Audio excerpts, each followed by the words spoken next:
Monique Coleman is a former High School Musical star and founder of GimmeMo.com, an online platform to equip and empower youth with the right resources to make a difference. I'm so happy that you're here speaking with me. Thank you. You know, I love that not only are you this phenomenal actress, but you're a philanthropist. Just kidding. But you're a philanthropist, you get your hands dirty, you're all about doing social good, and you started this awesome platform, GimmeMo.com. Tell us more about it. Well, the idea for me was after High School Musical was over, I really wanted something that took the onus off of myself and put it back on giving back, essentially. And for me, the thing that made High School Musical so successful was the young people. So I thought, wow, wouldn't it be amazing to create a platform that wasn't all the negative things that we see in the media about young people, but it was only the positive, wonderful aspects of what young people are doing. And so, you know, it's an online platform. We do talk shows, we do a lot of social media interaction, we partner with events, and right now it's still growing. But it's definitely, like, for me, the best role that I have. You've had such incredible experiences with being able to travel Yes. all over the world and speaking to young girls. Yeah. What topic of discussion do you feel that girls are most eager to talk about, share, ask questions, and really ask for more information about? It honestly varies from place to place because, as you said, I have done extensive travel. I spent about 6 months traveling consecutively with the United Nations as the first ever UN Youth Champion. So amazing. And so I went into developing countries, I went into Africa and India and Bangladesh and all over.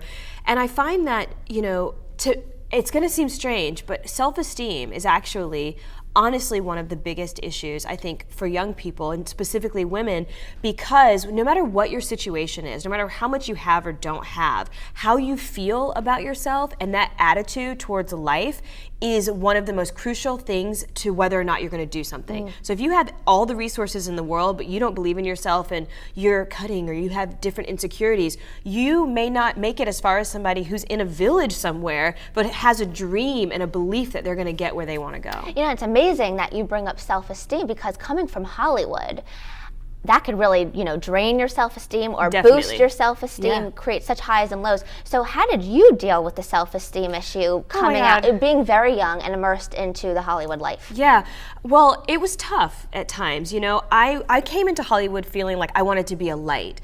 And while I was there, I realized that sometimes my light kind of got shut out sometimes. I think, gosh, I think it must just be coming from a good family, you know, like having a support system always helps, right? Yes, I've got great friends, a great support system, and whenever I find myself kind of in that place where I'm like, you know, feeling down on myself or feeling bad, I just always think about the fact that I am so blessed. I have so much more than I ever dreamt of, and than so many other people, that it's ridiculous for me to get stuck on something as small as, you know, whether or not this dress makes me look fat. Right, you know? Right, exactly, because it certainly does not. But and even if it did, it doesn't matter. Right, right, exactly. You know, and we met in such an amazing situation. We're both part of Intel Girls for a Change, and I'm going to Kenya, you're going to Ecuador, our other social catalyst is going to India, Matt Polson, and we're so excited to be a part of it. But will you tell us a little bit about what Intel for a Change is really doing for girls' education all over the world? Yeah, well, I mean,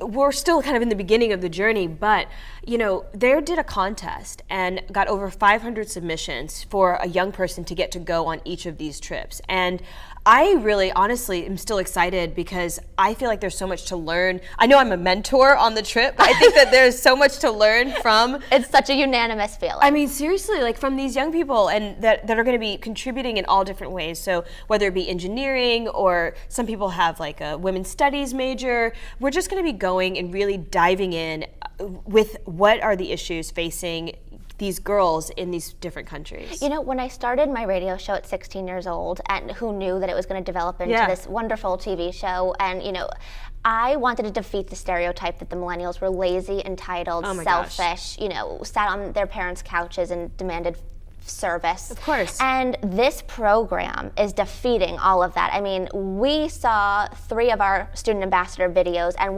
all of the social catalyst jaws just dropped because they were so educated, so smart, so forward thinking. So ambitious, innovative, creative. I mean, I definitely think that exactly what you said about the misconception of millennials, that's what I'm fighting for as well. But I'm not a millennial, but I'm that next generation going, this is ridiculous. Like, the most creative, my COO is 19 years old, who's like running my company. So she's right over there.